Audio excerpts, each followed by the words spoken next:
שהם מצליחים לפרוץ את הממד ומוצאים אותנו, את ארבעתנו, לבית ליד, שכבר בו שהו 8 בני ערובה נוספים.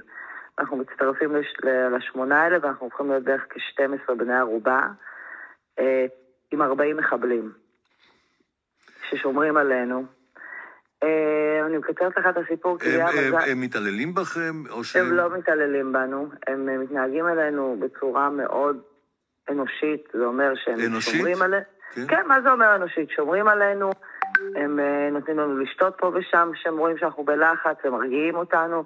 הייתה תחושה מאוד מאוד מפחידה, אבל אף אחד לא התנהג אלינו באלימות. למזלי, לא קרה לי את מה שאני שומעת בתקשורת. קרו דברים איומים ונוראים.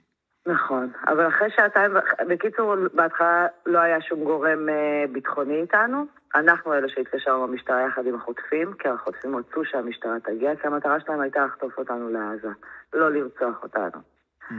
ואחרי שעתיים שאנחנו נמצאים שם עם החוטפים, מגיעה המשטרה, מתנהל קרב ירי שהמשטרה שלנו מתחילה אותו, קרב ירי מאוד מאוד קשה מבחינת כמות התחמושת שעברה שם,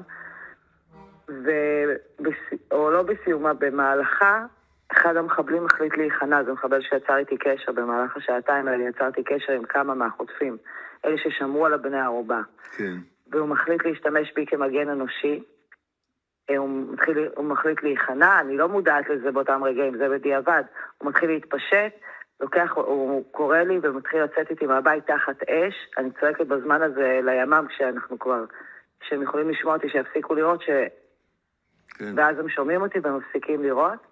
אני רואה על הדשא של בגינה של האנשים מהקיבוץ, שיש 5 בני ערובה ששוכבים, או 6, על האדמה בחוץ, ממש כצאן לטבח, מול הירי של הימ"מ שלנו והמחבלים.